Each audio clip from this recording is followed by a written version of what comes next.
Denny Hamlin is not quite as villainous as his Joe Gibbs Racing teammate Kyle Busch, but he's working on it. The three-time Daytona 500 winner gets under the skin of some fans, especially in those moments when he gets upset after a race, interrupts the winning driver's burnout, and then calls him a hack. There's no denying that Hamlin can be emotional, but that's typically a sign of someone who cares, someone who's passionate. That's definitely Hamlin. Sometimes it can work against him. But there have been other times in the last couple of years where the 41-year-old has shown the wisdom of his age and turned that emotion into something more productive, like conversation. More specifically, he's been outspoken and taken NASCAR to task on what he feels are issues that the sanctioning body must address. Rewind back to July 2021. That's when Hamlin directed his frustration at NASCAR for something that has turned out to be a persistent problem: poor communication.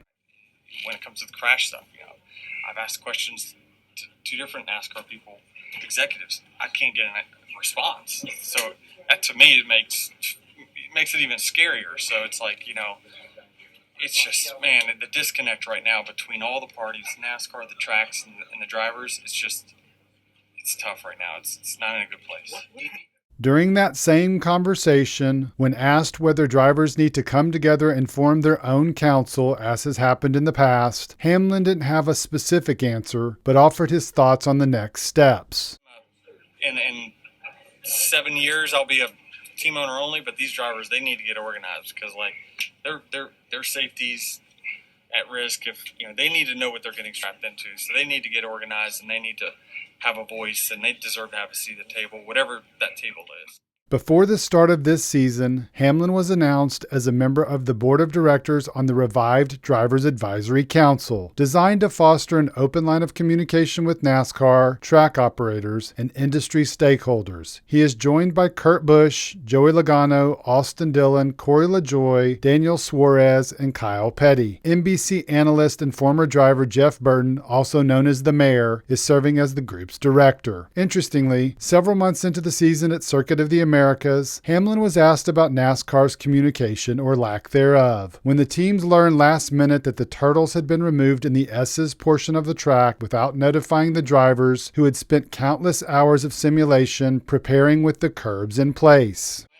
NASCAR knows that I've said to them that, just wish we would stop talking about communicating better and just communicate better. It's not,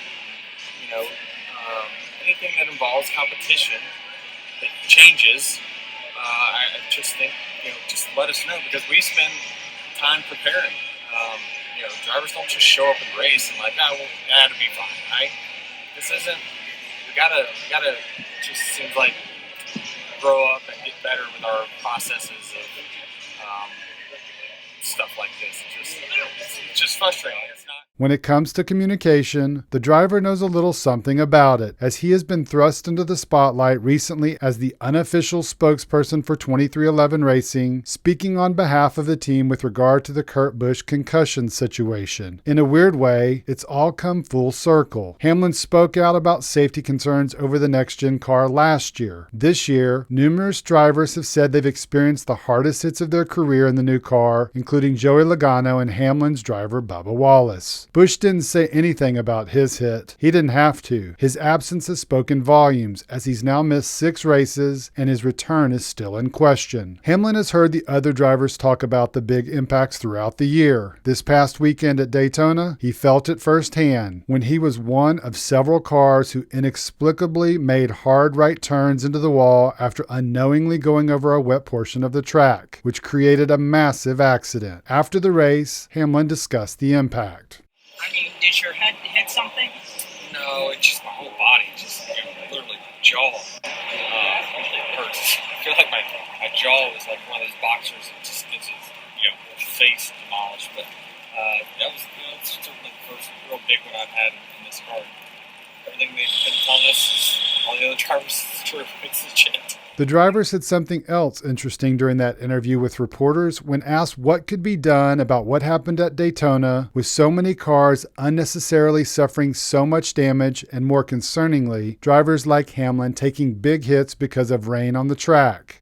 Like I say, it's just better officiating. That's all we can do. It's just, like New Hampshire, we'll learn from this, I'm sure.